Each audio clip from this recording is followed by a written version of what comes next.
My name is Ashely. I've been employed with Medical for 17 years now. 17 good years, I'll have to say that. I first interviewed for the CT scan department, but obviously it was filled, so Miss Felicia, which is my supervisor now, she said, I do have an opening at the ENT front desk. So I was like, okay, she said the ladies have been there for a very long time. The supervisor at the time had been there for maybe 20 years, So I was like, oh, Lord. Kind of nervous, and actually when I started, I was the youngest one there. So going into an older group, you feel kind of nervous, you're like, oh, Lord, they've been here so long, I'm not going to know anything. But it was totally different. It was open arms. They accepted me like I had been there for years. I was hired in as a receptionist. So I want to say after 10 years maybe, the timing may be a little off, the supervisor there, Miss Charlotte, she passed away.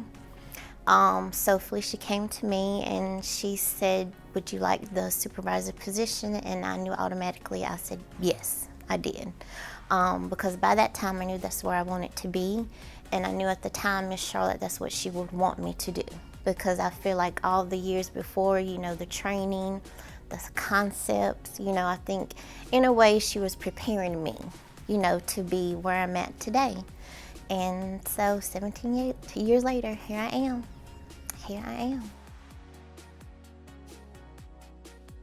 My team, I had one girl with the assistant supervisor at the time. Her name was Caroline. We favored a lot, so patients would come up and say, "Is that your sister?" And I'm like, "No, she's just my assistant supervisor."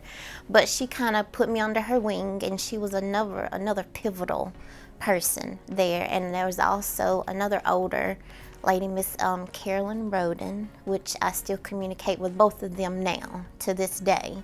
And we developed a friendship. At the end of the day, yes, they were my boss, but we also had that bond. And I think when you're as a supervisor, you have to have that bond with your receptionist to make the desk run smoothly, to make sure you have that great communication with your doctors as well as your coworkers. So they instilled all that with me, and it was a great team. A great team. And I lost my mom and dad in between, these years. And I really have to say having a work family really helped. You have your home family, but then again, you do have that work family to kind of pick you up, say, hey, Ashley, you're gonna be okay. I know you're having a bad day, but we're here.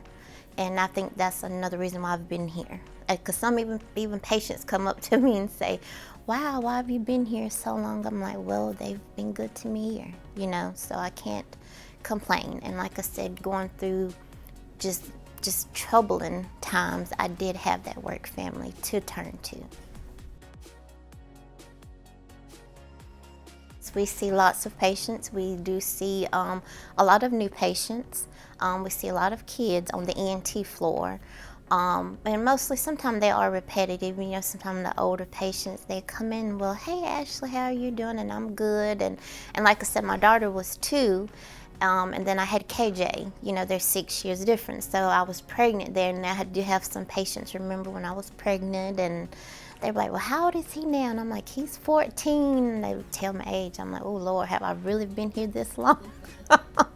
But to be honest, I feel like if I can put a smile on one patient's face, I've done my job. I feel like if I have made one person's day, if I've made my coworkers' day just by telling them, you've done a good job, I've done my part here.